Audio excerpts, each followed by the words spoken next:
मला हक्क दिलेला आहे। मंडळी, मूळ शिवसेना पक्ष आणि धनुष्यबाण चिन्हाबाबतची सर्वोच्च न्यायालयातली सुनावणी आता 20 ऑगस्ट रोजी होणार आहे। या प्रकरणात केंद्रीय निवडणूक आयोगाच्या निर्णयाविरोधात ठाकरेंच्या शिवसेनेची याचिकाही सर्वोच्च न्यायालयात आहे। या प्रकरणात आज सुनावणी होणार होती, पण आज सुनावणी घेण्यास सर्वोच्च न्यायालयानं नकार दिला। पण आता हे प्रकरण निकाली काढायचं असल्याचं खंडपीठानं म्हटलंय। ऑक्टोबर आणि नोव्हेंबर महिन्यात राज्यात स्थानिक स्वराज्य संस्थांच्या निवडणुका आहेत, त्यामुळे लवकर तारीख देण्यात यावी अशी मागणी ठाकरेंच्या शिवसेनेकडून करण्यात आली।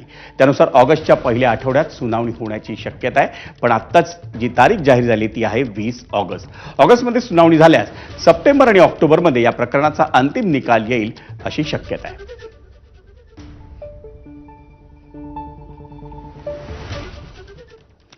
ज्येष्ठ विधिज्ञ सिद्धार्थ शिंदे आणि ठाकरेंच्या शिवसेनेचे वकील असीम सरोदे यांनी या विषयावर काय प्रतिक्रिया दिली आपण तीही पाहूयात।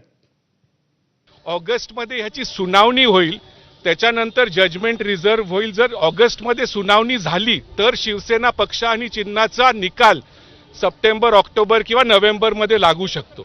आता ऑगस्टमध्ये ते बोर्डावर येईल, परत ते मॅटर पोहोचायला पाहिजे, त्याच्यावर सुनावणी होणार। पण एक ठळक सुप्रीम कोर्टाने आज स्पष्ट सांगितलं आहे की आता 2 वर्ष झालेले आहेत आणि आम्हाला या मॅटरचं सोक्षमोक्ष लावायचं आहे।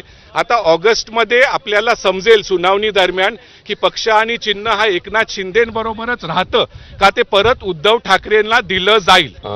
केंद्रीय निवडणूक आयोगाने पक्षचिन्हासंदर्भात जो चुकीचा आणि असंविधानिक वाटणारा असा निर्णय दिलेला आहे त्याची सुनावणी त्वरित झाली पाहिजे अशी मागणी इंटरव्हेन्शन ॲप्लिकेशन करून दाखल करण्यात आली होती। परंतु ती मागणी मान्य करताना सर्वोच्च न्यायालयाने असं मत व्यक्त केलं आज की मूळ पिटिशन जी आहे त्यासोबतच याची सुनावणी घेतली जाईल आणि त्यामुळे त्यांनी कोणतंही म्हणणं ऐकून न घेता ऑगस्टमध्ये सुनावणी ठेवली जाईल अशा पद्धतीने सांगितलेलं आहे।